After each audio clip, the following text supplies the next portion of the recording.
Welcome to the Lawsmyth, where we simplify the law.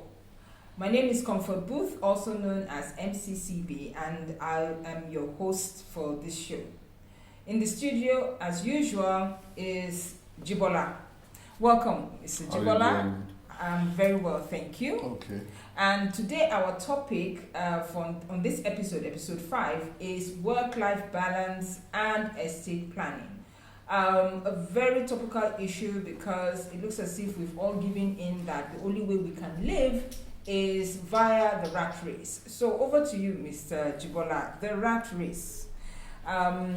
Is it the rat race? Is that how we should be going about it? Or we have given into something that has been projected onto us and that there's a better way to do this?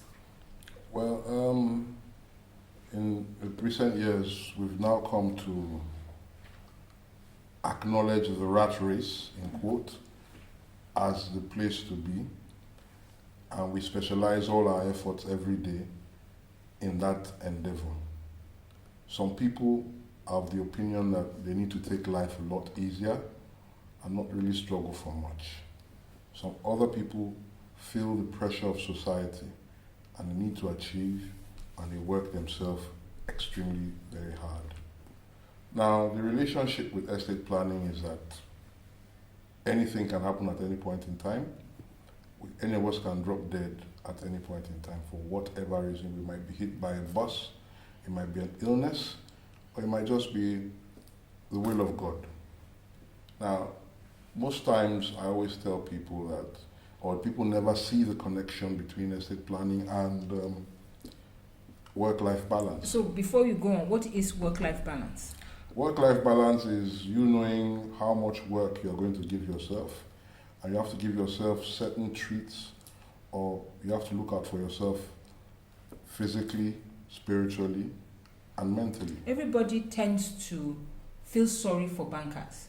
Could you use the bankers as a scenario for work-life balance? How do you do that? Because we look at banking as a cult.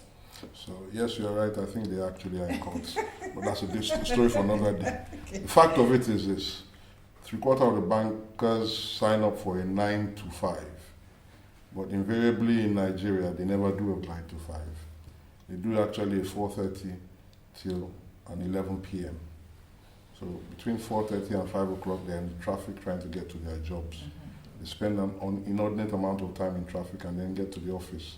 And at the office, what happens is that the next thing you see is that they're working under a lot of pressure. And you always have the overlapping of somebody expects you to have achieved this by this time. There's a lot of internal office politics. All this have a toll on the body and the mind. And I will give you a practical example of work-life balance. There used to be a guy who used to be a director in a bank, or at least he headed a division. In his 40s, working extremely hard, got a good family, got his children sorted in good schools.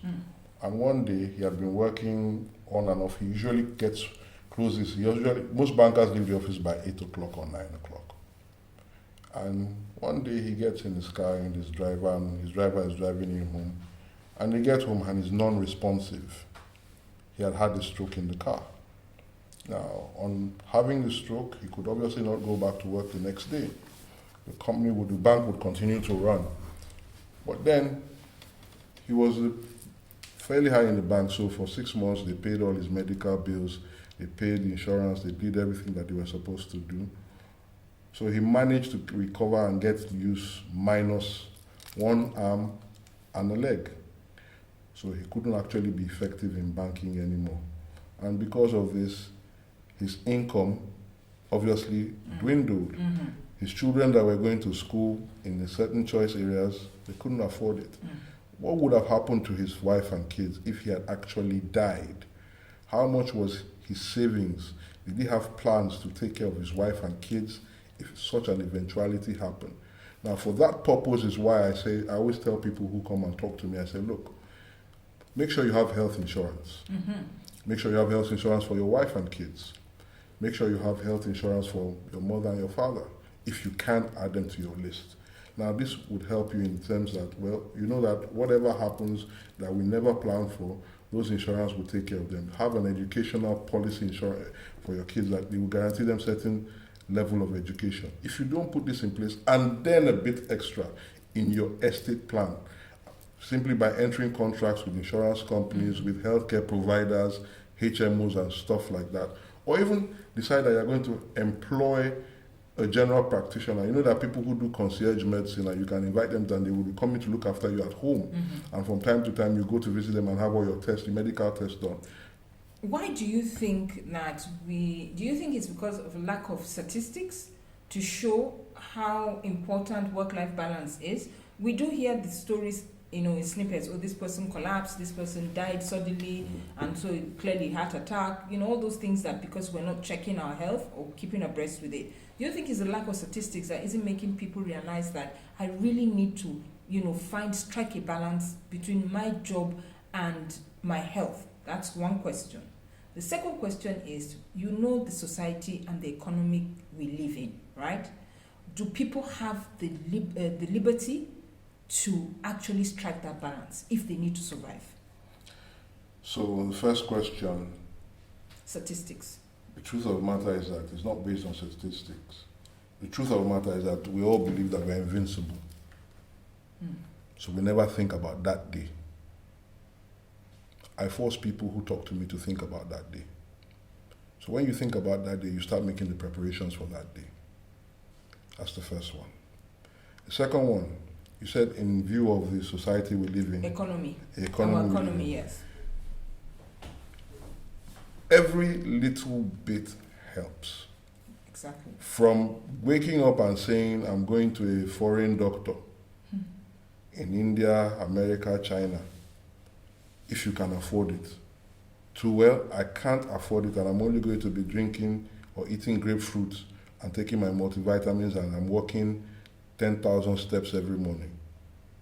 So everybody, rich, poor, must always look at a work-life balance and put contracts and relationships in place because it forms part of the ingredients that would be the beneficiary of you thinking about it. Provides something, a framework to prepare for it. Thank you, Jibola. We're going to take a short break, and when we come back, we're going to break down and give practical examples as to how you can achieve a work-life balance. Stay tuned. Welcome back. Jibola, let's go into the law. Are there laws that can help people in the workplace? And if there are, how do employees get to access those laws and enforce them, to have a better quality life and not, surprise people with their sudden deaths? The truth of the matter is that we do have the laws in place, but the challenge is people engaging and pursuing their rights under the law. So typically you wake up in the morning and you sign a 9 to 5 agreement with the company. You're not paid overtime. And then they keep you there till 8 o'clock. Labor law says that you actually should be compensated for these things. Labor law also says in the course of your work employment, there are certain entitlements that you are supposed to get in the event where you get injured during work and in the course of work. As a matter of fact, in some places in the world, if you went on a tour or work-related travel and you died in work-related travel or you fell ill, the company is obligated to look after you as well as pay all your expenses. Now, what you should actually do is have a robust insurance agreement negotiated internally in your workplace with everyone signing up and saying, look, this is what we want in the event where somebody falls ill. Yes, there are certain minimum and requirements that are expected under the law. But what happens is that sometimes with the raging cost of healthcare, you might not be able to meet those expenses. Another way is actually signing up with the HMO. I hear as much as you can get a HMO for as much as insurance for as much as 5,000, 10,000 naira a month, which would cover you and your family for basic illnesses. So sometimes you need to be able to negotiate what kind of policy. Jibola, we are all in this country and economy together, and we all know that because there are so many people in the workplace that need jobs and don't have the jobs, the good jobs especially, are lean. It's very difficult to negotiate the type of contract that would actually provide you with this, except you're in one of those big conglomerates. So what do you do? What can people do on their own now? Okay, fine. Let's assume it's a given. I have to go and work in this place. I'm not getting the best. You don't have to go and work in that place.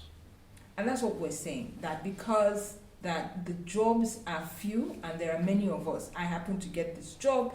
I mean, the pay will be able to give me some type of good life that I want. Yes, I might have to sacrifice it with, I might have to make certain sacrifices. But what are those deliberate things too we can do? Because at the end of it, there must be something that I too should be able to do, right, to enforce my work-life balance. Is it how many minutes I sit at work?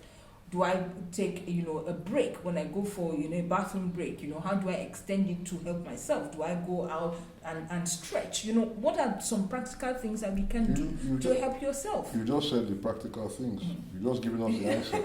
Okay. Get up and stretch and whatnot. But also remember that, now, if you remember, we had a conversation a while back when we said you need to prepare and take a note of the trajectory of your life. Yes. Now, maybe you need to decide that I'm going to buy an Okada. And this Okada, all the income from this Okada is not going to be spent for everyday consumption, but it is going to be what will be paying my medical bills or paying for my medical insurance. That's a difficult way to be, but at some point in time, each of us has to take the pains to write down and say, look, this is the quantum of my worth. What is my life worth? Yeah. And how much is it worth for me while working for this company or in this establishment or engaging in this business? Even as a sole trader, I'm working every day in Idumota market. I'm offloading my containers and selling. I should keep some money aside or have a doctor on standby to make sure anything that goes wrong, he has my medical history.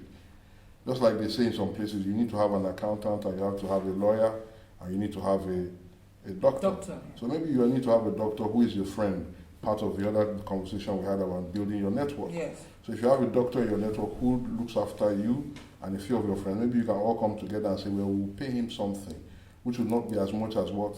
So you can actually do cooperatives on healthcare with a doctor, where you now take on board a doctor, a group of friends, or even you alone take on a doctor for less amount that he will charge you going to the hospital and saying, look, he looks after your health.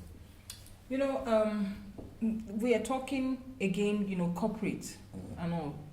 How do you granulate this, to, I would always use her, my market woman.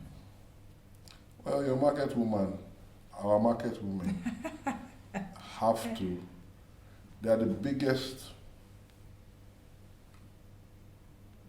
victims of work-life balance.